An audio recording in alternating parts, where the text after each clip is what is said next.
McCAIN, a Republican from Arizona and a member of the Foreign Relations Committee. Senator, first, you heard what Ben had to say. What's the U.S. role right now?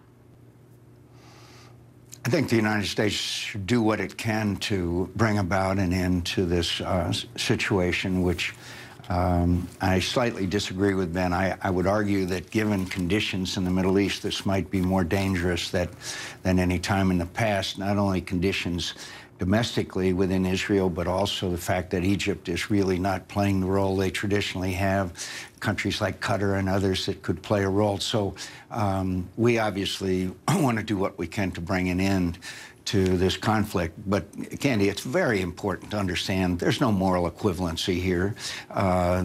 Israel is being attacked by hundreds of rockets. Their people, a third of their population has got about a 60-second warning. Picture the United States of America with a country contiguous to ours that we're being subjected to rocket attacks. So the restraint of the Israelis, in my view, is admirable. And thanks to Iron Dome, which is an Israeli-U.S. cooperation result, there has not been casualties, but the patience of Bibi Netanyahu, as well as the fact that he is getting pressured from the more conservative wing of his coalition, this is more dangerous, I think, than at any time in the past. Well, there have been no casualties that we know of on the Israeli side during this recent going back and forth. Obviously, it started with the deaths of the 3 Israeli teens, but we've seen more than 100 Palestinian casualties and rising, and so there's always that question about when does this stop. So what you're saying, which is what I believe Ben did, was that there's no real broker there as Egypt was before, and the U.S. really in the past, whether it's President Obama or anyone else, has really been unable to broker these kind of truces.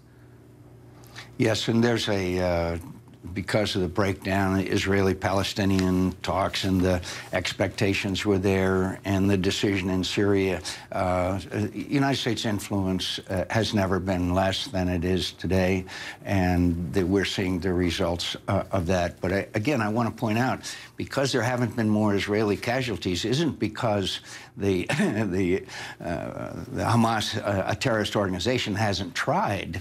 In fact, they are indiscriminately targeting civilians, while Israelis are going so far as to warning the people in Gaza of impending strikes. There's a dramatic difference here. It's a matter of capabilities rather than intent, to say the least. Let me turn you to U.S. borders here, in this case, the border with Mexico. The president has asked for almost $4 billion in emergency money to deal with this ever-rising number of unaccompanied minors that are coming across the border. What is it going to take to get you and other Republicans to approve that money?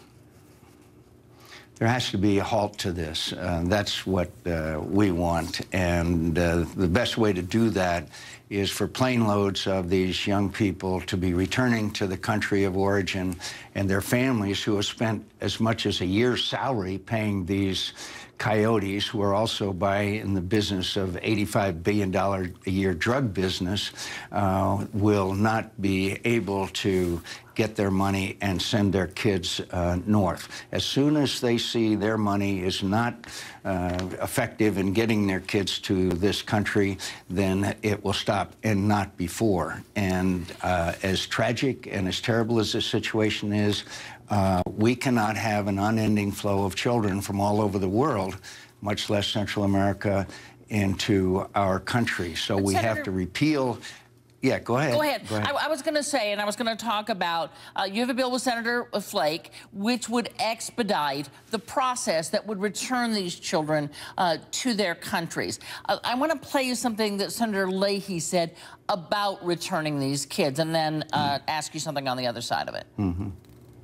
When you have a 8 or 9-year-old girl who's being raped by gangs that are sending them up here, or they're being sent by their parents to escape that kind of violence, I'm not sure Americans all really feel that we should immediately send them back. So, Senator, essentially, when you say expedited process, a lot of folks who advocate for these children say that just means that no one's going to hear their case. Many of them are fleeing violence and perhaps death. So how can you expedite a process and somehow avoid the very real danger that some of these children face in their homelands? Well, in all due respect to my colleague in the Senate and others, are they ignoring what's happening to these children on the way up? Are they ignoring the rapes, the death, the riding on the top of a train, and the deaths and injury? But doesn't that tell you something about the situation in their home countries, that they would actually put themselves at that kind of risk? It tells me about conditions all over the world, in Nigeria, in the Middle East today, and the horrible things that are taking place all over the world. And so the best thing to do is, if they have a case, we ought to beef up our consulate and our embassy and our capabilities. They come there and present their case, and if it's valid, then we'll bring them to the United States of America, not showing up at our borders. The trip up that they're taking, we should do everything in our power to prevent that. So if the fact is that we cannot have an unending stream of children, whether it be from Central America or any place else, to come into our country with all of the strains and pressures that is put on our capabilities. It's not acceptable. Every nation has the requirement to secure its borders. Our borders are not secure, no matter what they say. Well, many of these children, Senator, are just presenting themselves to border guards. It's not like they're slipping through. Yes. In fact, when we look at some of the statistics, what we're seeing is that enforcement does seem to be at an all-time high. I'm not talking children now, I mean in general. And that deportation, again, not about children, but deportation of those who are trying to cross illegally is also at an all-time high. So is this really about border security? Well, a lot of it is about border security, because the same people, by the way, that are transporting the children are transporting, according to General Kelly, they had a Southern Command $85 billion a year business in drugs, and he says he's watching it happen because he doesn't have the capability to stop it. But the important thing here is that all we need to do is change the act, the Trafficking Victims Prevention Act, to treat these children the same way as we do with Canada and especially Mexico. If you come to our country illegally, you will be sent back. And unfortunately, things are very bad for them in their country. Things are terrible for them on the trip, and that has to be stopped as well. So it's a terrible situation. It's a humanitarian crisis. But for us, we Republicans, and I'm sure many Democrats, will have to see an end to this. Look, we need to spend about $6 billion to have our border secure. The president wants $3.7 billion. If this keeps up, he'll ask for another $3.7 billion next year. It's got to come to a halt.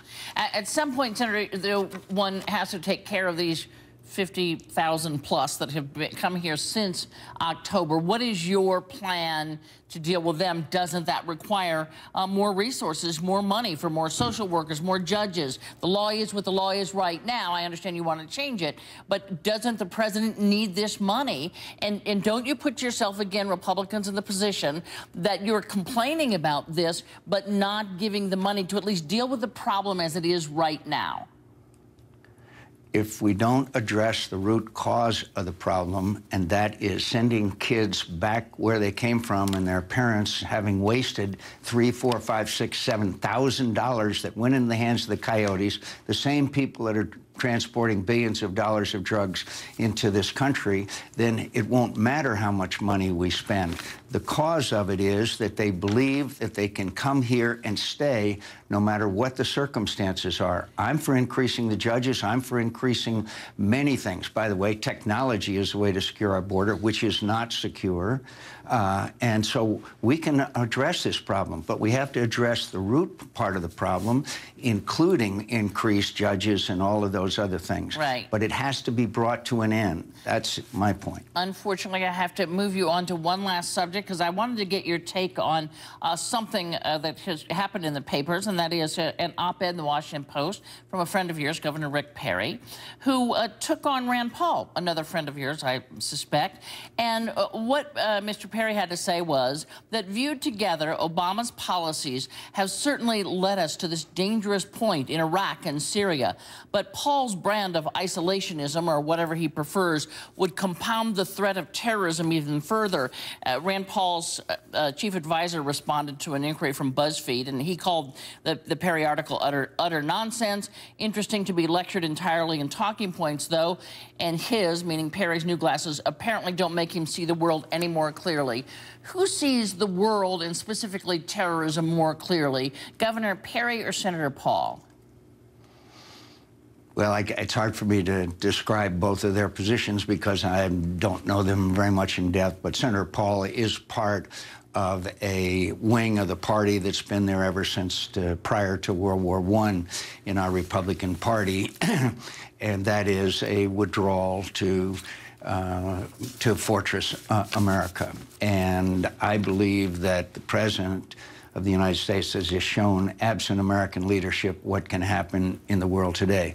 So I'm not particularly interested in getting between Senator Paul and Governor Perry, but I do believe that the things we're seeing in the world today in greater turmoil than at any time in my lifetime is a direct result of an absence of American leadership, and we are paying a very, very heavy price now, and we will in the future, until we decide to understand that America is an essential role in maintaining peace and stability throughout the world, and that does not mean sending combat troops everywhere.